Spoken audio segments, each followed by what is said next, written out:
Stay away from me. Akshay Jayraj की बातों से थोड़ा सहमत थे। अक्षय अभी भी जयराज को घूर रहे थे। जयराज ने कहा, अब आप मुझे इस तरह क्यों देख रहे हैं? देखिए, मैंने जो कहा वो पूरी तरह सच था। मैंने जो किया और जितना मुझे पता था वो मैंने आपको बता दिया। ओके, क्या आप उस लड़के का नंबर दे सकते हैं? नहीं, मेरे पास उसका नंबर नहीं। वो एक अजीब प्राइवेट मैसेज से बात करता था। अब वो मेरे पास नहीं है और मैंने उन सभी मैसेजेस को डिलीट भी कर दिया है। अब मेरे पास उस नंबर की कोई हिस्ट्री नहीं है। ठीक है, मैं चलता हूं। आप मेरा ये नंबर रख लीजिए। आपको कभी भी मेरी जरूरत हो या मुझसे बात करनी हो तो मुझे कॉल कर देना। ठीक है। अक्षय वहां से जाने लगते हैं और उन्हें इस तरह जाते देख जयराज जी ने एक बार फिर उन्हें पीछे से आवाज लगाते हुए रोका। रुको। अक्षय पीछे की ओर मुड़े और कहा, यस, क्या मिष्टी को सच में कोई खतरा है? देखिए, ऐसा है तो नहीं। मुझे नहीं लगता कि मिष्टी को ये सब जो हो रहा है उससे कोई खतरा है, पर फिर भी आप उसका ध्यान रखिएगा। मिष्टी की अब तबीयत कैसी है? वो पहले से बेहतर है, लेकिन वो अभी भी हॉस्पिटल में है। ये तो अच्छी बात है। ठीक है, मैं चलता हूँ, आप भी अपना ध्यान रखिएगा। अक्षय इतना कहकर बाहर आ जाते हैं। इसके बाद वो अपनी कार के पास पहुंचते हैं जहां रानी फिर से सो रहा होता है। अक्षय कार में आए और कहा, रानी तुम कितना सोते हो? रात भर क्या करते हो? सर, रात भर भी सोता ही हूँ। अब आप इतना टाइम लगाते हैं तो मैं यहाँ बैठा बैठा क्या करता, इसलिए सो ही गया। बट सर, ये तो कोई अस्पताल नहीं है, फिर आप किसे अपना फीवर दिखाने आ गए सर? रानी, बहुत लंबी स्टोरी है, ना मैं समझा पाऊंगा और ना ही तुम समझ पाओगे, इसलिए आज का काम खत्म और अब हम चलते हैं घर। आज बहुत नींद आ रही है मुझे। ओके सर, पर अब मैं क्या करूं? रानी, तुम भी घर जाओ और आराम से सो जाओ। मैं तुम्हें सुबह ही मिलूंगा। Okay sir. और इतना कहकर वो वहां से चले गए। रात हो चुकी थी। रानी अब अक्षय को वहां बाहर तक छोड़कर चला गया। अक्षय आज थोड़ा थके हुए थे। वो जैसे ही गेस्ट हाउस पहुंचे उन्हें वहां सामने हवलदार मिला। जय हिंद सर। जय हिंद सर, आपके लिए एक पार्सल आया है। अक्षय ने हैरान होते हुए कहा, पार्सल? किसने भेजा? पता नहीं सर, इसे एक छोटा बच्चा देकर गया है। छोटा बच्चा? चलो कोई बात नहीं, लाओ इसे मुझे दे दो। And thank you. Welcome sir. इतना कहकर वो वहां से चला गया। इस पार्सल को थोड़ा हैरानी से देखते हुए अक्षय उसे अपने रूम के अंदर ले गए, जहां उन्होंने उसे खोला। उसके अंदर एक बॉक्स था और उस बॉक्स के ऊपर था एक कार्ड। अक्षय ने उस कार्ड को खोला और उसे पढ़ा। उस कार्ड में बड़े बड़े अक्षरों में लिखा था, स्टे अवे फ्रॉम मी। उस कार्ड पर इस तरह की बात लिखी देखकर अक्षय के चेहरे पर एक तनाव सा आ गया। उन्हें बहुत ही अजीब लग रहा था। उन्होंने उस बॉक्स को अपने हाथ में लिया और थोड़ा घबराते हुए उसे खोला। और जैसे ही उन्होंने खोला तो उन्होंने देखा उस बॉक्स में किसी का कटा हुआ हाथ पड़ा था। वो पूरी तरह सड़ चुका था, जिसे देखकर एक बार तो डर के मारे उन्होंने उस बॉक्स को झटक ही दिया। वो हाथ अब बॉक्स से निकलकर नीचे जमीन पर गिरा हुआ था, जिसे एक टक अक्षय देखे जा रहे थे। यह मंजर बहुत ही बुरा था। उन्होंने इस तरह की कल्पना भी नहीं की थी, पर अब जब ये सामने था तो इस वक्त वो काफी डरे हुए थे। एक हाथ का पंजा, वो भी इस बुरी हालत में। उसे देखकर साफ साफ पता चल रहा था कि वो बहुत पुराना है।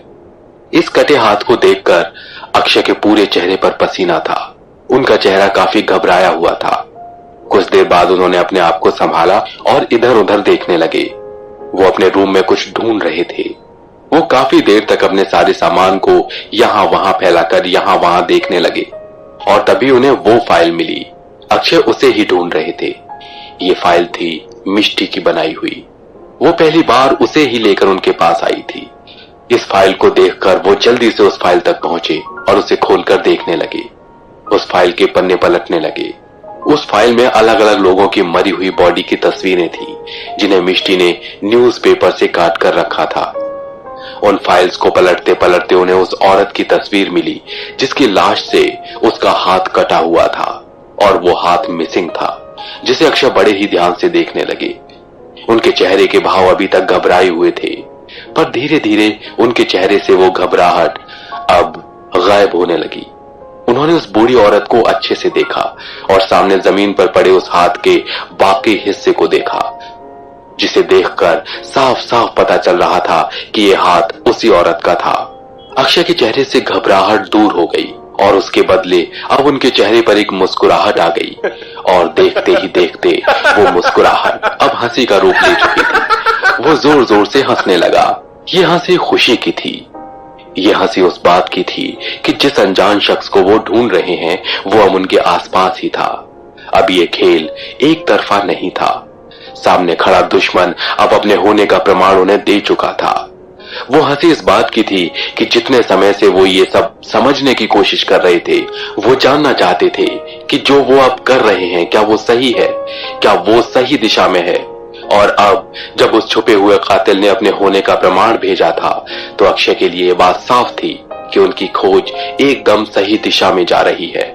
मिष्टी इतने दिनों से जो कहने की कोशिश कर रही थी वो सही था। उसकी बातों में सच्चाई थी। जिसे अभी तक नजरअंदाज कर रहे थे वो बात सच थी। इस तरह इस हाथ का मिलना, मिष्टी की कही बात कि ये सब एक ही आदमी कर रहा है, वो अब सच हो चुकी थी। उस कातिल के सबको मारने के तरीके बिल्कुल अलग थे। इसलिए अभी तक अक्षय इन सब खून को चाहकर भी एक नहीं कर पा रहे थे।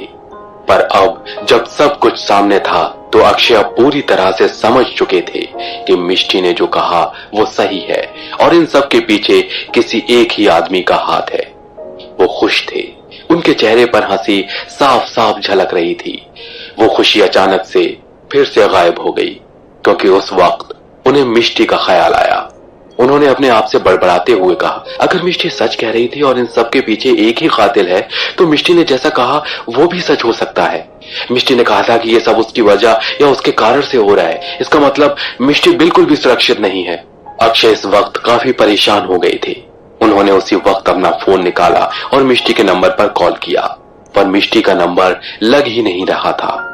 मिष्टी का नंबर बंद आ रहा था। उन्होंने बार बार कॉल करने की कोशिश की पर मिष्टी का नंबर नहीं लग रहा था। मिष्टी का नंबर नहीं लगने से वो काफी परेशान थे। उन्हें याद आई सुबह की वो बात जब मिष्टी के पापा ने कहा था कि मिष्टी अभी भी हॉस्पिटल में है। अक्षय अब बहुत ही बुरी तरह डर गए थे। वो उसी वक्त वहां से सब कुछ छोड़कर भागे और बाहर खड़ी कार को लेकर वो हॉस्पिटल की तरफ रवाना हो गया। अक्षय अपनी कार को लेकर उसी वक्त वहां से निकल जाते हैं। वो बहुत ही परेशान थे। उनके चेहरे पर मिष्टी के लिए घबराहट बहुत ही आसानी से देखी जा सकती थी। वो अपनी कार की स्पीड के कंट्रोल में नहीं थे। उन्हें इस बात की बिल्कुल भी फिक्र नहीं थी कि कहीं उनका एक्सीडेंट हो गया तो। अक्षय तो बस मुंबई के इस ट्रैफिक भरे रोड पर अपनी कार को दौड़ाए जा रहे थे। सामने आ रही बाइक्स कार को वो अपने से पीछे ढकेलते हुए हॉस्पिटल की ओर जाने लगे। इस रफ ड्राइविंग के बाद वो हॉस्पिटल पहुंचे। अपनी कार से लड़खड़ाते हुए वो बाहर निकले और हॉस्पिटल के अंदर गए। हॉस्पिटल के अंदर वो बहुत ही जोर जोर से भाग रहे थे। वो जल्दी से जल्दी मिष्टी के पास पहुंचना चाहते थे। वो इसी तरह भाग रहे थे और वो भागकर मिष्टी के रूम में पहुंचे जहां मिष्टी का बेड खाली था। मिष्टी वहां नहीं थी। मिष्टी को वहां नहीं देखकर वो और भी घबरा गए। कुछ ही देर में हॉस्पिटल का पूरा स्टाफ भी वहां आ गया। उन्होंने कहा, सर क्या हुआ? अक्षय ने घबराते हुए कहा, मिष्टी कहाँ है? हॉस्पिटल स्टाफ ने बेड पर नजर मारी जहां मिष्टी नहीं थी। उनके चेहरे के रंग भी उड़ गए। उन्होंने घबराते हुए कहा, अरे पता नहीं सर, अरे अभी तो कुछ देर पहले तो यहीं थी। अक्षय ने घबराते हुए कहा, क्या क्या तुम में से किसी ने इस रूम में किसी और को आते हुए देखा था? क्या मिष्टी को किसी ने बाहर जाते हुए देखा था? नहीं सर, इस बारे में हमें कुछ नहीं पता। अक्षय ने सब लोगों को डांटते हुए कहा, क्या तुम ऐसे ध्यान रखते हो अपने पेशेंट का? सब लोग हैरानी से चुपचाप रहकर अक्षय को देख रहे थे और उसकी बातें सुन रहे थे। अक्षय ने कहा, अब तो मेरी शक्ल क्या देख रहे हो? जाओ और मिष्टी को ढूंढो। वो सब अक्षय से अब बहुत ही बुरी तरह से डरे हुए थे। वो सभी ओके सर कहते हुए वहां से बाहर चले जाते हैं। अक्षय इस वक्त इस खाली बेड को देखकर काफी परेशान थे। उन्हें कुछ भी समझ नहीं आ रहा था कि उन्हें अब क्या करना चाहिए। वो बस उस रूम से बाहर निकले जहां उस रूम से कुछ दूरी पर ऊपर की ओर जाती सीढ़ियां थीं, जिसे देखकर अक्षय को कुछ अजीब लगा। वो उसी वक्त उस सीढ़ियों की ओर भागे। ऊपर की ओर जाती वो 5 माले की सीढ़ियां बहुत ही ऊंची थी। अक्षय अपने पैरों को बिना रोके उस पर चढ़ते चले गए। वो अपनी पूरी ताकत से भाग रहे थे। वो जल्दी से जल्दी वहां पहुंचना चाहते थे। कुछ देर बाद वो वहां पहुंचे भी और ऊपर की ओर उस रूफ का वो दरवाजा खुला देखकर उन्हें कुछ राहत मिली। अक्षय भागकर बाहर गए जहां उन्होंने देखा सामने की दीवार पर मिष्टी थी। वो इस दीवार पर खड़ी थी। इतनी ऊंचाई पर खड़े रहकर उसे डर ही नहीं लग रहा था। हॉस्पिटल के कपड़ों में इस तरह ऊपर रात के अंधेरे में उसे खड़ा देखकर अक्षय बहुत ही डर गए। अक्षय भागकर उसके पास पहुंचे और मिष्टी का हाथ पकड़कर उसे उस दीवार से अपनी ओर खींचा। मिष्टी वहां जमीन पर गिर गई और अक्षय ने अपने आप को संभालते हुए उस दीवार का सहारा लेकर वहीं बैठ गए। उनकी सांसें फूल चुकी थी, वो जोर जोर से सांस ले रहे थे। वो वहीं बैठे मिष्टी को देख रहे थे। मिष्टी ने अपने आप को संभाला और वो भी अब अक्षय के साथ उस दीवार का सहारा लेकर बैठ गई। अक्षय को इस कुछ घंटे के लंबे सफर के बाद अब इस दीवार पर आराम करने का मौका मिला था। वो अपनी सांसों को कंट्रोल में लाने की कोशिश कर रहे थे। उन्होंने अपनी जेब से सिगरेट का बॉक्स निकाला और उसमें से एक सिगरेट को निकालकर उसे जलाया और उसे पीने लगे। मिष्टी अक्षय को देख रही थी। मिष्टी ने कहा, वो है ना? अक्षय ने सिगरेट का स्मोक हवा में उड़ाते हुए कहा, हाँ वो है। तुमने उसे देखा? नहीं, मैंने उसे नहीं देखा, पर उसने मुझे देखा है। उसने आज बता दिया कि वो है।